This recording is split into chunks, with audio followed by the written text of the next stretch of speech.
Guys, ayan, maglalaro po tayo sa Arena PD Arena for 3 minutes. Kalaban natin is from India. Ayaw. Sana po tayo ng ibang kalaro. This time from Israel.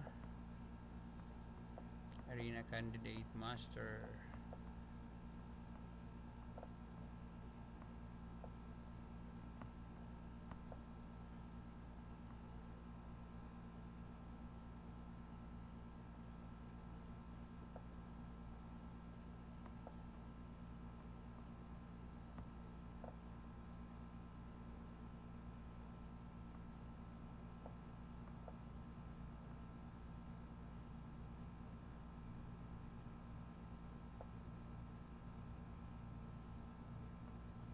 Kinain po.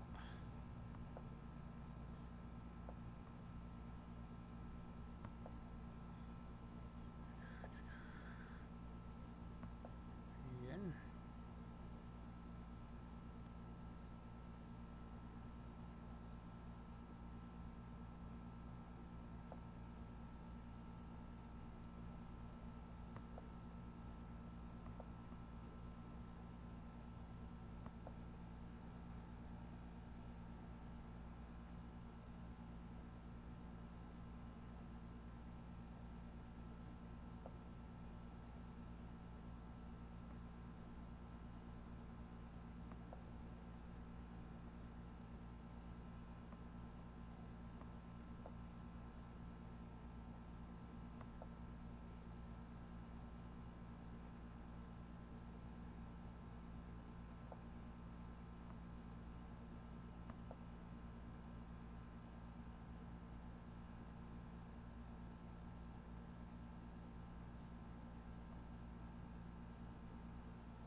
Yun guys, so binuksan natin dyan para magkaroon ng attack itong rook.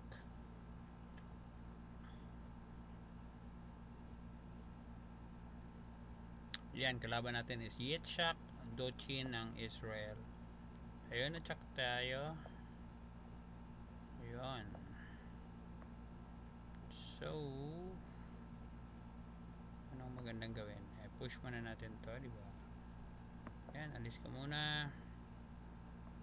Tapos pwede pala itong kainin guys. Di ko nakita yun, no? Ayan, ayan. Sige na, sayang yun. Sayang.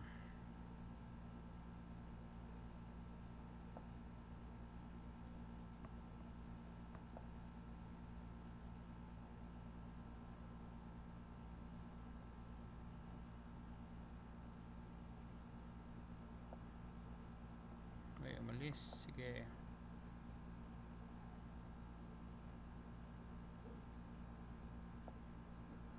Ayan guys. Natakbo natin yung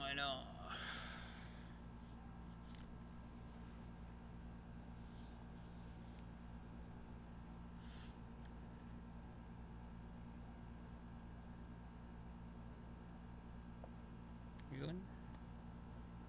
Sinain ko. Tama ba?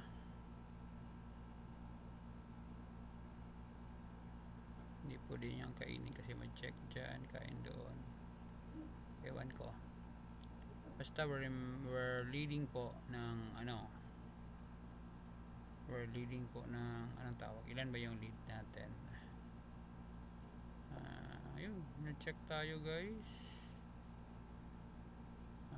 Yun. Na-check tayo. Hindi niya nakita to. May cover. Cover ng bishop. Kain dito na. Then dito na guys. Kamali tayo dun guys. Pero meron pala. Pwede din dito. Pwede din dito. Yan. Ayaw mo, makain ko to. Yun, umalis. Kainin. Tapos Tapos dito.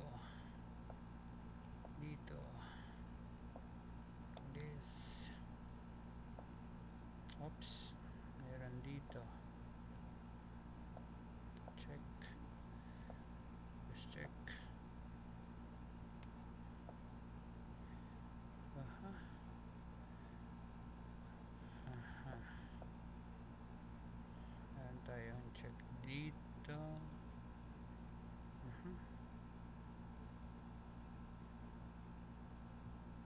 Checkmate na no. Yan. Nice game. Ayan guys, napakagandang laro po. Kalaban natin is from ano. So let's try to review the game para meron tayong natutunan. +7 po tayo dito. Punta tayo sa pinaka first. Ayan guys, nag-e4 tayo. This is called Sicilian Defense. Yun, nakapag-castle lang early. Then nakapag-attack tayo sa center. Ayun, ang ginawa niya is para may double pawn dyan. Yan, para may double, babawi lang. Pero kinain natin. Tapos nag-move tayo ng knight dyan. So hindi pwedeng kainin ito guys, kasi pagkakainin mag-check tayo magkain, may fork doon. So kaya nga ang ginawa niya is nag-push ng pawn.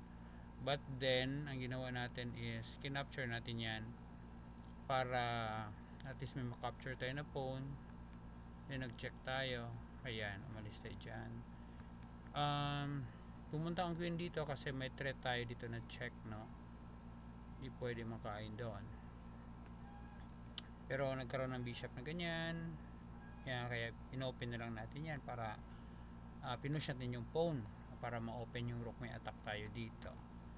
Na-check tayo sa bishop, umalis yung king natin. And then dito guys, dapat dito na talaga yung move. Kakainin na yan, capture na yan. So ang mangyayari is kainin ng pawn or may protected pala to. Akala ko walang protection tong rook, kaya ang ginawa natin, pinush mo natin yan at ang move tayo. So yan yung nangyari. Yan, kinain na natin. Ayan, inatake natin yung bishop kasi nakapin. At dyan natin kinain to kasi di pwedeng kainin yan kasi may check doon. At nagkamali siya, akala niya maki-queenless tayo kasi makaalis yung yung queen, but unfortunately meron pala tayong cover dyan. Ayan guys, so yan, exchange. Then dito nagkamali tayo guys, so supposedly dapat kinakain na to, hindi natin nakita. Ginawa natin, pinush natin yung pawn para makapag-create ng pin. Yan, inattack tayo, medyo nataranta tayo at start, pero yan lang pala yung solution, cover natin. Ayun, kain, pin ulit, alis, then yan, inattack natin yung pin. Kapag check tayo, then kinain natin check, then yan, kinorner na natin yung king, then mate in 2. Ayan. So thank you very much po sa inyong panunood. Sana nagustuhan niyo yung video natin today. Ayan guys, so thank you very much sa inyong lahat, sa inyong panunood dito sa Sir Parts Online at pagtangkilik niyo sa laro natin. Always po remember, learning is a lifetime. Bye everyone.